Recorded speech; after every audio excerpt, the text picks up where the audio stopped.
कक्षा में आप सबका स्वागत है।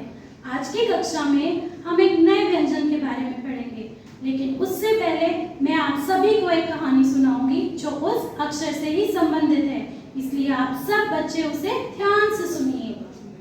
एक घना जंगल था। कैसा जंगल था? घना जंगल। घना मतलब जहाँ बहुत सारे पेड़ होते हैं। उस घने जंगल में एक घर था। क्या था उस घने जंगल में? एक घर। और उस घर में एक घोड़ा रहता था। कौन सा जानवर? घोड़ा। और घर के पास एक पेड़ था और पेड़ पर चिड़िया अपना घोंसले में रहती थी। कहाँ रहती थी चिड़िया? घोंसले में। घोड़ा रोज जंगल जाता था घास खाने। क्या खाने? घास खाने।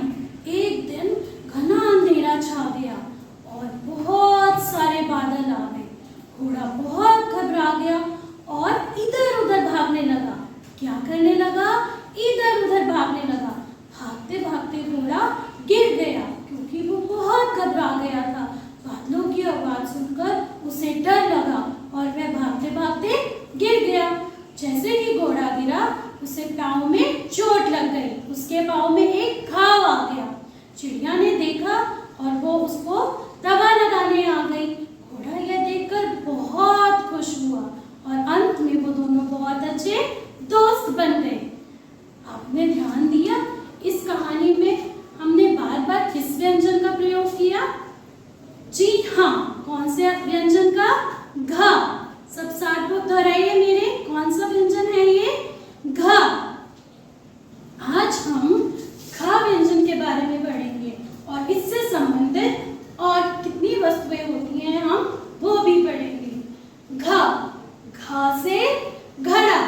दोहराइए मेरे साथ। घ से घड़ा। घास। घ से घास। घ से घास। कहानी में हमने पढ़ा कि घोड़ा एक घर में रहता था। जी हाँ, घर। घ से घर। आप सभी मेरे साथ मिलकर दोहराइए। घ से घर। और जानवर कौन सा था? घोड़ा। घ से घोड़ा। सभी फिर एक बार मेरे साथ दोहराइए। घ से घोड़ा। और हमने ये भी पढ़ा कि चिड़िया पेड़ पर किस पर रहती थी? घोंसले पर। घ से घोंसला। और हम समय किस पर देखते हैं? घड़ी। घ से घड़ी। और जब भी हम अपने माता पिता के साथ मंदिर जाते हैं तो हम सबसे पहले क्या बजाते हैं? घंटा। घ से घंटा। आशा करती हूँ आप सभी बच्चे यह सभी शब्द याद रखेंगे। चलिए आइए अब हम देखते हैं कि हम घ शब्द को सही तरह से कैसे लिखते हैं। आप सबकी हिंदी की पुस्तिका में 5 रेखाएं होती हैं। कितनी रेखाएं होती हैं? 5। लेकिन हमेशा याद रखिए कोई भी स्वर हो या व्यंजन आप कभी भी ऊपर और नीचे वाली रेखा पे उसको नहीं लिखेंगे। ऊपर और नीचे वाली रेखाएं हमेशा मात्राओं के लिए होती हैं। बीच की 3 रेखाओं में हम अपने स्वर और व्यंजन को लिखते हैं। आइए देखते हैं हम घ शब्द का सही उच्चारण किस तरीके से करते हैं।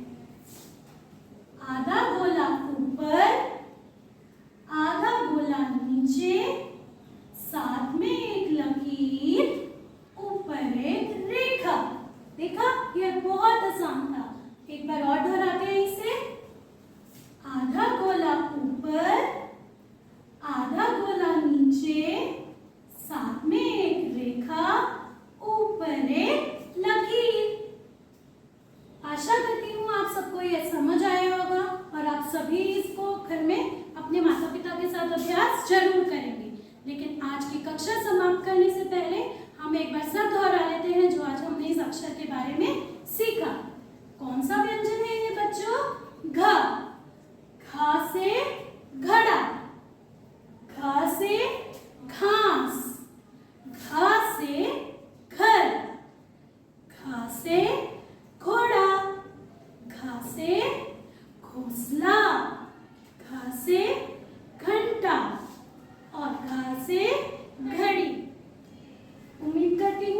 सबको आज की कक्षा में खूब मजा आया होगा, लेकिन कक्षा समाप्त करने से पहले आप सभी के लिए एक गृह कार्य है।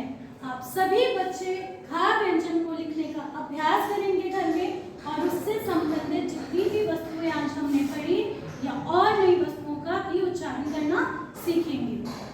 और अब अभी तक हमने कक्षा में जितने भी व्यंजन पढ़े हैं हम उनसे संबंधित एक कार्य करेंगे। तो बच्चों, अभी तक हिंदी की कक्षा में हम 4 व्यंजन सीख चुके हैं। मुझे पता है आप सब उन व्यंजनों से परिचित हैं। एक बार फिर मेरे साथ मिलकर उन व्यंजनों को दोहराइए। पहला व्यंजन कौन सा सीखा था हमने? का से कबूतर, का से कमल। दूसरा व्यंजन खा से खत, खा से खिलौने। तीसरा व्यंजन हमने कौन सा सीखा बच्चों? गा से गाजर, गा से गमला। और चौथा व्यंजन हमने कौन सा सीखा था बच्चों? घा से घड़ी, घा से घोंसला। आइए इन्हीं व्यंजनों से संबंधित एक गतिविधि करते हैं। कौन सा व्यंजन है ये बच्चों? का। इस गतिविधि में हमें इन व्यंजनों का सही चित्र से मिलान करना है। ठीक है, तो कौन सा व्यंजन है ये? का। देखिए का से क्या होता है? कमल। बहुत खूब, आप सभी बच्चों को सब कुछ याद है। हम का व्यंजन का मिलान किससे करेंगे? कमल से। दूसरा व्यंजन कौन सा है बच्चों? पढ़िए। खा। बहुत खूब, खा से बहुत खूब, खा से खिलौने। हमने कक्षा में सीखा था ना, खा से खिलौने। तो खा व्यंजन को हम किससे मिलाएंगे? खिलौनों के चित्र से। आगे क्या लिखा है?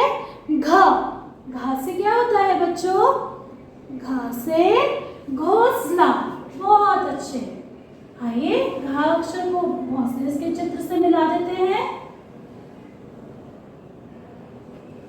और आखिरी व्यंजन कौन सा लिखा है यहाँ बच्चों? गा। बहुत खूब, गा का मिलान किस चित्र से करेंगे? गाजर। बहुत बढ़िया। आप सभी बच्चों को सब कुछ याद था, यह जानकर बहुत खुशी हुई। आज की कक्षा हम यही समाप्त करते हैं, लेकिन आज हमने जो कुछ भी पढ़ा, सभी व्यंजनों का उच्चारण, सही प्रकार से लिखने का अभ्यास और उनसे संबंधित और भी नए नए शब्द, आप इन सब का अभ्यास अपने घर में कीजिएगा। और यही आज के लिए आपका गृह कार्य है। जल्द मिलते हैं बच्चों। धन्यवाद।